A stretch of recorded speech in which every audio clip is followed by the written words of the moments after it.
للہ رب العالمین والعاقبۃ للمتقین والصلاة والسلام علی سید الانبیاء والمرسلین اما بعد فاعوذ باللہ من الشیطان الرجیم بسم اللہ الرحمن الرحیم وما ارسلناک الا رحمۃ للعالمین صدق اللہ العظیم ان اللہ وملائکتہ یصلون علی النبی یا ایھا الذین آمنوا صلوا علیہ وسلموا تسلیما الصلاۃ والسلام علیک یا سیدنا رسول اللہ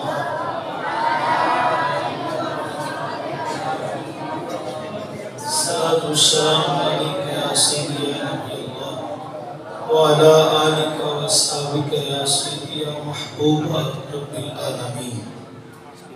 تمام حمد و ثنا، تعریف و توصیف اللہ تعالی جل مجدہ الکریم کی ذات بابرکات کے لیے جو خالق کائنات بھی ہے اور مالک شرشہات بھی۔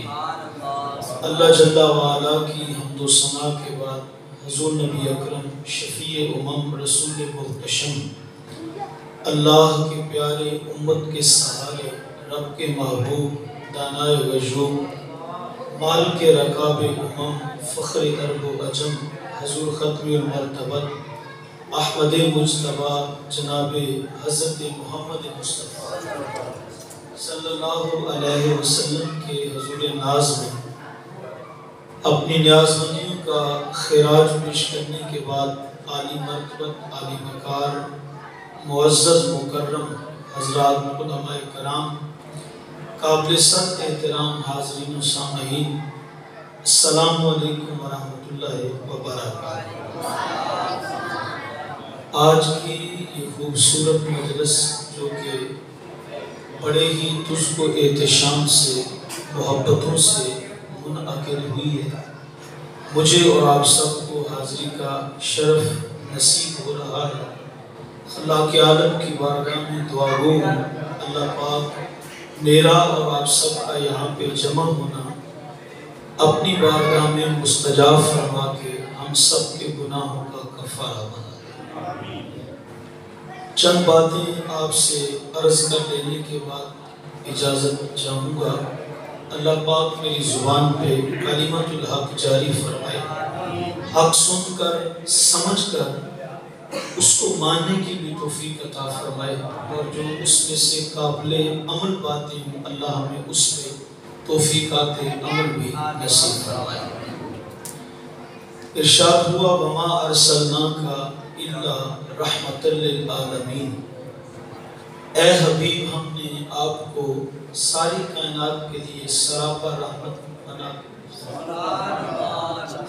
اس دنیا میں بڑے بڑے نبی آئے ہیں، بڑے بڑے پیغمبر آئے ہیں، بڑے بڑے ذی احتشام رسول آئے ہیں، اور ہر نبی عظمتوں کا تاج پہن کر آیا ہے، ہر نبی اللہ کی جناب سے شانیں لے کر آیا ہے، ہر نبی رحمت لے کر آیا ہے۔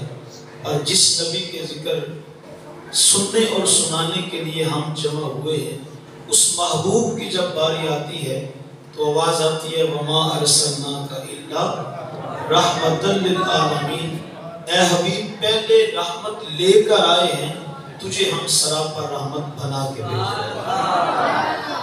پھر کوئی نبی دنیا میں آیا تو کسی علاقے کا نبی بن کر، کوئی آیا تو کسی قوم کا نبی بن کر، کوئی کسی قبیلے کا نبی بن کر، کوئی کسی شہر کا کسی بستی کا نبی بن کر، لیکن جب حضور کی باری آئی تو فرمایا وما ارسلناک الا رحمۃ للعالمین، محبوب تو فرش والوں کا بھی نبی بن کر آیا ہے تو عرش والوں کے لیے بھی رحمت۔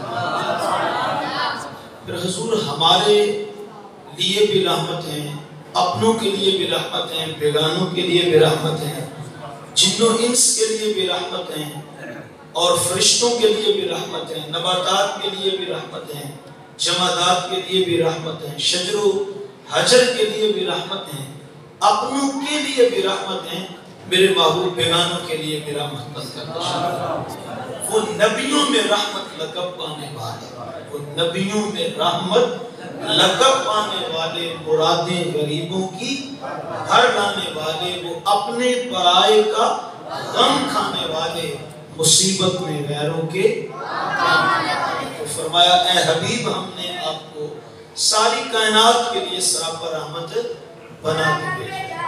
اللہ پاک نے جب اپنی حمد کا بیان کیا تو وہاں فرمایا الحمدللہ رب العالمین، تمام تعریفیں اللہ کے لیے ہیں جو رب العالمین تمام جہانوں کا پالن ہار ہے۔ تو جب محبوب کی عظمت اور شان کو بیان کیا تو فرمایا وما ارسلناک الا رحمۃ للعالمین۔ علماء نے یہاں بڑے بڑے نکات بیان کیے، لیکن بس میں آپ کی توجہ کا طالب ہوں اور ایک بات عرض کر کے آگے میں اپنے مضمون کی طرف بڑھنا چاہوں گا۔ اپنی حمد کا جب بیان کیا اس وقت فرمایا تمام تعریفیں اس رب کے لیے جو رب العالمین ہے، سارے جہانوں کا پالنے والا ہے۔ اور محبوب کی عظمت کا جب بیان کیا تو فرمایا وما ارسلناک الا رحمۃ للعالمین، وہاں بھی عالمین ہے اور یہاں بھی عالمین ہے۔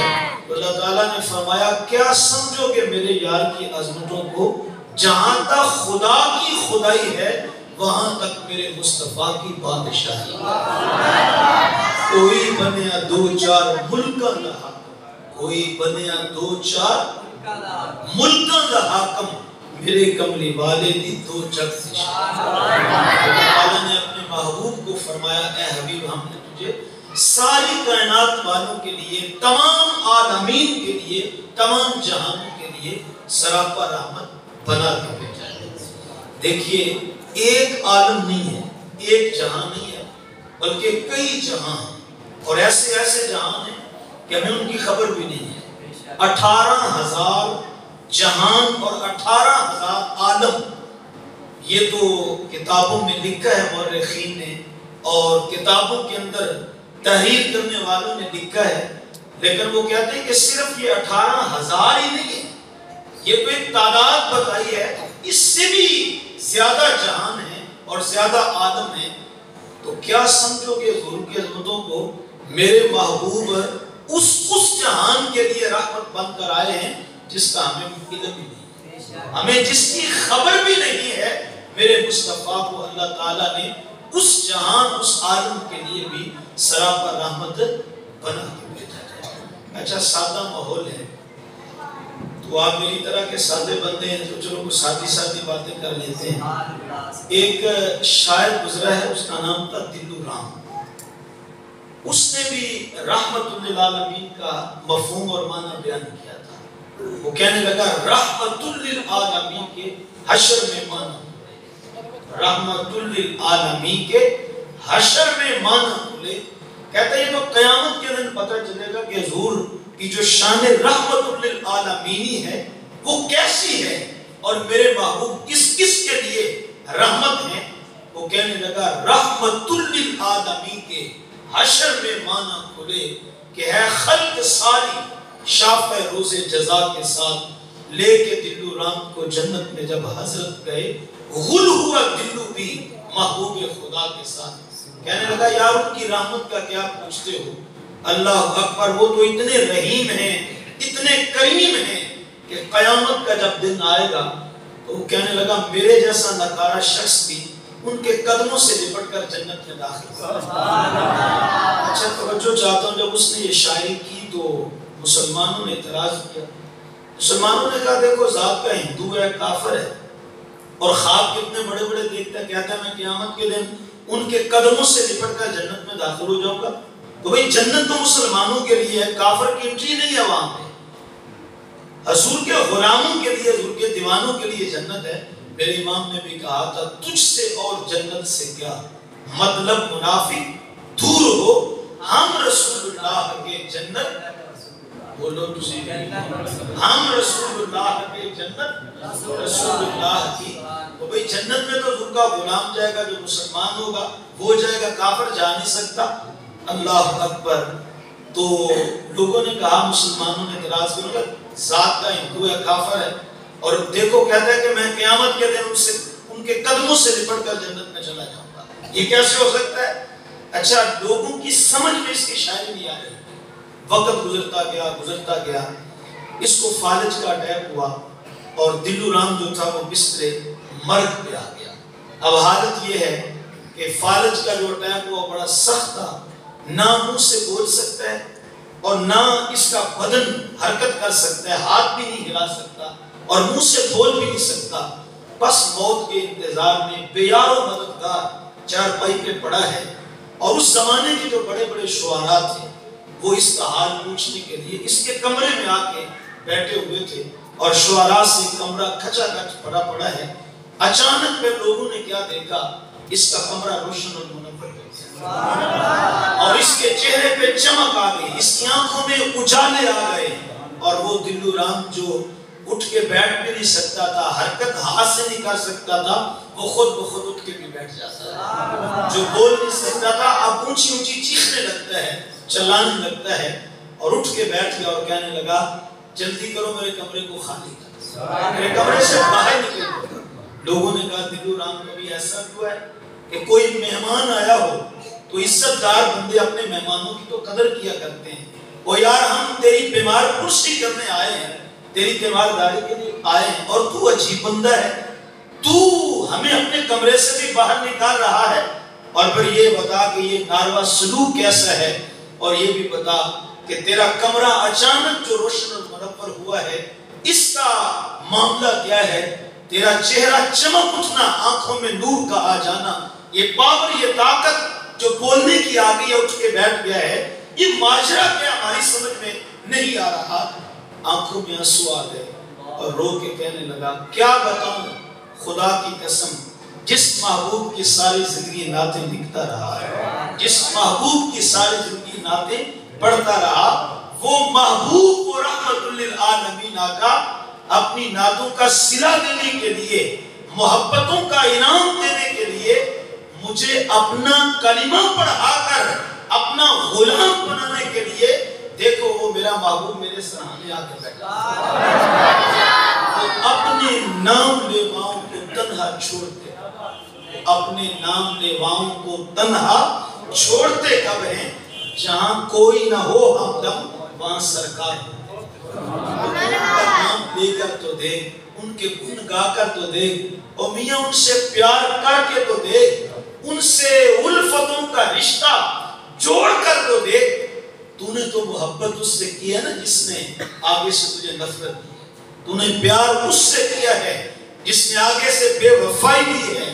یہ ہمارے بھی بچے کسی سے جب پیار کرتے ہیں تو انجانی عمر ہوتی ہے، اس کے بعد پھر جب آگے سے نفرت ملے، بے وفائی ملے، تو آپ نے بھی دیکھا ہوگا، پڑھا بھی ہوگا، ایک جملہ لکھا جاتا ہے صنم بے وفا. میرے قبلہ فرمایا کرتے ہیں یہ عاشقوں کا تحریری مظاہرہ ہوتا ہے. جس طرح یہ لوگ جلوس نکالتے ہیں، مظاہرے کرتے ہیں، تو یہ عاشقوں کا تحریری مظاہرہ ہے. صنم بے وفا لکھ کر وہ زمانے کو بتانا چاہتے ہیں کہ جس نے ہم نے وفا کی تھی ہمارا صنم بے وفا نکلا ہے.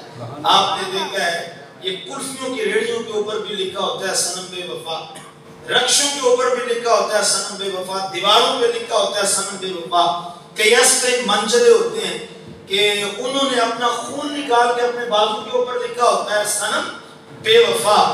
میرے قبلہ فرماتے ہیں یہ تو پیار کرنے سے پہلے سوچنا چاہیے تھا کہ جس کو دل دے رہا ہوں وہ دل بھر بھی ہے. تو نے محبت اس سے کی ہے جس نے بدلے میں تجھے نفرت دی ہے، تو نے وفا اس سے کی ہے جس نے آگے سے تجھے بے وفائی کی ہے. محبت کرنی ہے، پیار کرنا ہے تو رب کے محبوب سے کر. خدا کی قسم اس جہاں میں بھی بے عزت نہیں ہونے دیں گے، قبر میں بھی تنہا نہیں رہنے دیں گے. قیامت کے دن تیرا بازو پکڑ کر خود تجھے جنت میں داخل کرے. وہ اپنے نام لیواؤں کو تنہا چھوڑتے کب ہیں؟ جہاں کوئی نہ ہو ہمدم وہاں سرکار ہوتے ہیں. تو دلو رام رو پڑا، کہنے لگا کیا بتاؤں، جس نبی کی نعتیں لکھتا رہا، نعتیں پڑھتا رہا. بھئی ہم تو نعتیں پڑھتے نا نوٹوں کے لیے، ہم تو ہماری تو محبت میں اتنی دیر شعلہ پن ہوتا ہے جب تک نوٹ پھینکے جا رہے ہوں.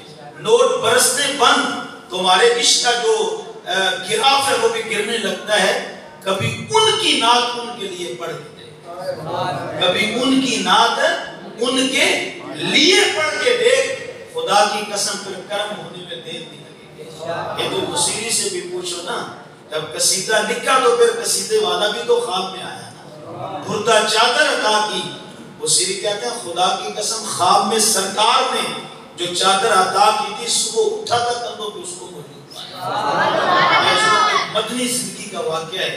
ایک دن صحابہ بیٹھے ہیں تو حضور نے فرمایا صحابہ مکہ میں ایک ایسا پتھر ہے کہ انا عارف کے الفاظ ہیں, میں آج بھی اس پتھر کو پہچانتا ہوں. تو صحابہ نے تعجب کا اظہار کیا, یا رسول اللہ آپ فرماتے ہیں مکے میں ایسا پتھر ہے, میں آج بھی اسے پہچانتا ہوں. تو سرکار مکہ تو ہے ہی پتھریلا, پہاڑی پہاڑ ہیں, پتھر ہی پتھر ہیں, لیکن وہ کون سا پتھر ہے جس کے بارے آپ فرماتے ہیں کہ میں آج بھی اس پتھر کو پہچانتا ہوں. حضور نے فرمایا وہ پتھر ہے کہ جب میں نے ابھی اعلان نبوت بھی نہیں کیا تھا, اس کے پاس سے جب میں گزرا کرتا تھا وہ میری نبوت بھی کی گواہیاں بھی دیا کرتا تھا, اور وہ پتھر میرے پہ درود و سلام. جو کا طالب ہوں, ایک بے جان چیز ہے پتھر, اگر آقا کو نہ بھولے, آقا کی ذات پہ درود و سلام پڑھے, تو آقا پہ جان پتھر کو نہیں بھولتے, اسے یاد رکھے ہوئے ہیں. تو امتی ہو کر, حضور کا عاشق دیوانہ ہو کر اگر سرکار کا نام جپے گا, حضور تجھے کیسے بھول سکتا ہے. صرف خلوص ہونا چاہیے ہمارے پڑھنے میں, ہمارے پڑھانے میں, ہمارے سننے میں اور ہمارے سنانے میں. آج اس چیز کی بہت زیادہ کمی جو ہے وہ محسوس ہو رہی ہے. اگر یہ بات نہ ہوتی, خلوص ہوتا, تو خدا کی قسم جتنی محفلیں آج ہمارے معاشرے میں ہو رہی ہیں, اگر ایک محفل ایک نمازی بھی بناتی تو کتنے نمازی ہو جاتے. مسجد تو بھری ہوتی کجا, مسجد میں جگہ ہی نہ بچتی, لیکن کیا ہوا کہ سننے والوں کا بھی وہ خلوص نہ رہا اور بیان کرنے والوں کا بھی وہ خلوص نہ رہا. تو اگر یہ ذکر محبت سے کیا جائے, خلوص سے سنا جائے تو پھر یہ اثر چھوڑتا ہے, اور لازمی حضور کا ذکر اثر چھوڑتا ہے. تو میں عرض کر رہا ہوں, دلو رام کہنے لگا کیا بتاؤں یارو تمہیں, کہانی یہ ہے کہ جس محبوب کی نعتیں پڑھتا رہا, نعتیں لکھتا رہا, وہ کرم کرنے کے لیے کلمہ پڑھا کر اپنا غلام بنانے کے لیے, دیکھو وہ محبوب میرے سامنے آ گیا. تو سرکار نے اس کو کلمہ پڑھایا, اپنا غلام بنا دیا. تب لوگوں کی سمجھ میں یہ شعر آیا کہ لے کے دلو رام کو جنت میں جب حضرت گئے, غل ہوا دلو بھی محبوب خدا کے ساتھ, کہ یہ کیسے جائے گا, یہ مصطفیٰ کا دیوانہ اور مصطفیٰ کا غلام بن کے جائے گا. تو کہا وما ارسلناک الا رحمۃ للعالمین, اے حبیب ہم نے آپ کو ساری کائنات کے لیے سراپا رحمت بنا کے بھیجا ہے. میں آیت کو چھوڑ رہا ہوں, بس ایک واقعہ آپ کی سماعتوں کی نظر ہے اور اس کے بعد پھر آپ سے اجازت ہے. ایک دودی تھا اور وہ بھی اتفاق سے ہندو تھا. تو اس کا کام تھا کہ گاؤں سے دودھ اکٹھا کرتا ہے, شہر میں جا کے بیچ آتا ہے. یہ اس وقت کی کہانی ہے کہ جب یہ ابھی تقسیم نہیں ہونے پائی, پاکستان الگ نہیں ہوا تھا, بر صغیر ہی تھا اور ہندوستان ہی تھا. یہ بزرگ بخوبی جانتے ہوں گے کہ جب ابھی تقسیم نہیں ہونے پائی تھی, جس طرح آج بھی ہندوستان میں ایک ہی شہر میں ایک ہی محلے کے اندر مسلمانوں کے گھر بھی ہوتے ہیں, سکھوں کے گھر بھی ہوتے ہیں اور ساتھ ہندوؤں کے گھر بھی ہوتے ہیں.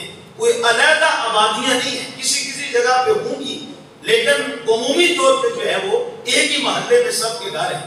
تو جب یہ پاکستان الگ نہیں ہوا تھا تو یہاں اس خطے میں بھی ایسے ہی تھا کہ ایک ہی بستی, ایک ہی گاؤں کے اندر کھتری بھی رہتے تھے, مسلمان بھی رہتے تھے, سب مل کے رہتے تھے. اور بعض لوگ بعض تقریبات میں وہ شامل بھی ہو لیا کرتے تھے. تو خیر ایک دودی تھا, ہندو تھا, دودھ کا کاروبار کرتا. ایک دن کام کاج سے فارغ ہو کر جب اپنے گھر آیا تو اسی محلے میں حضور کا ایک غلام رہتا تھا. اس نے اپنے گھر میں حضور کی محفل میلاد کا اہتمام, جس طرح آپ لوگوں نے یہ حضور کی 3 روزہ محفل کا اہتمام کیا ہے, اس کے لیے فلیکس بھی آپ نے چھپوائے ہیں, دعوت نامے بھی ہوں گے, آپ نے فیس ٹو فیس جا کے بھی دعوت دی ہوگی، اعلانات بھی کروائے ہوں گے. آج ہماری مسجد میں محفل ہے، لہذا شرکت فرما کے ثواب کریں حاصل کریں. تو جس طرح یہ دعوت دی جاتی ہے، اعلانات ہوتے ہیں، تو اس محلے میں بھی اعلان ہوا کہ آج بھی فلاں کے گھر میں حضور کے ذکر کی محفل میلاد سجی ہے، لہذا شرکت فرما کے ثواب درین حاصل کریں. توتی گھر میں بیٹھا ہوا تھا، تھکا ماندہ تھا، لیکن جب اس نے یہ اعلان سنا تو کہنے لگا یار تھکے ماندے تو ہیں، چلو کوئی بات نہیں، آؤ آج مسلمانوں کے نبی کا جا کے ذکر ہی سنتے ہیں. وقتوں کا سملہ تھا نا، وقت اس کے اچھے تھے. محبوب کی محفل کو محبوب سجاتے ہیں، آتے ہیں وہی جن کو سرکار بلاتے ہیں. دیکھو نا، انہوں نے دعوت تو سب کو دی ہوگی نا، کئیوں کو دعوت دی ہوگی، لیکن بھئی دعوت تو سب کو ہے، آنا تو اسی نے ہے جس کے نصیبے میں لکھا، اس کے مقدر میں لکھا ہے وہی آئے گا نا. اور جس کے نصیب میں نہیں ہے یہ سعادت تو وہ نہیں آئے گا. تو توجہ کا طالب ہوں، وقتوں کا وہ سودا تھا. اعلان سنا تو گھر سے نکلا، مجلس میں جا کے بیٹھ گیا.